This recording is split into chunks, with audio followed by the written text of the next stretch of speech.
Hello and welcome to this installment of the animation of marriage and romance in Elizabethan England. Now you might think this is a very, very unimportant topic, but it's actually very important. Let me explain.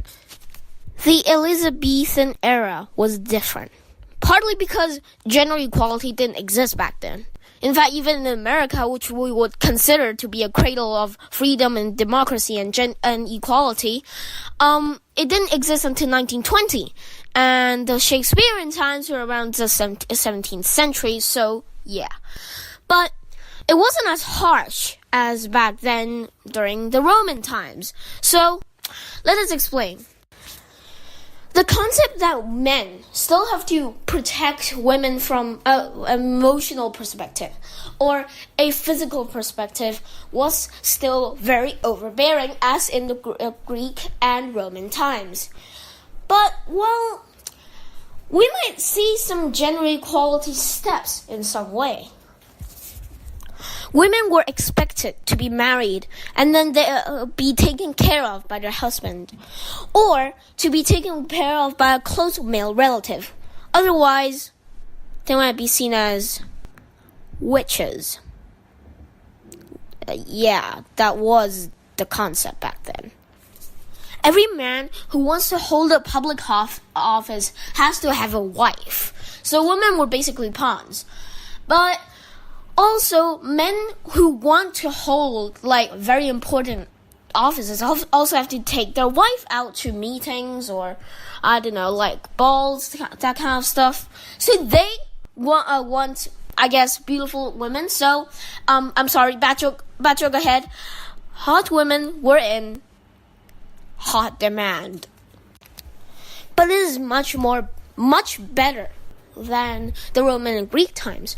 Because if a man abuses his wife, if the wife's family appeal, the man can be barred from living with her or can be prosecuted and thrown into jail. That is, if the wife's family actually appeal, which is usually not likely. But hey, still a step forward. It's even better in the lower classes because in the high nobility class, usually they marry for wealth or status. But at lower classes, women's partners are usually just the sons of the family next door, who they could have played with during their childhood. Whether in the nobility class, they can just walk out to the marriage ceremony and then look at that man and then say, "Oh my God, what the?" You get the idea. Now on to probably the most boring and my favorite part, procedures, because I don't know actually, because they're fun. But anyway, on to the point. Churches were a big part of Elizabethan marriages because faith was much more important back then, and Christianity was the only faith that you're allowed to believe in. And also as a Protestant, because Queen Elizabeth was pretty much a devout Protestant. So they had to go through a church process, which the couple has to they had to declare the marriage 1 month before their marriage.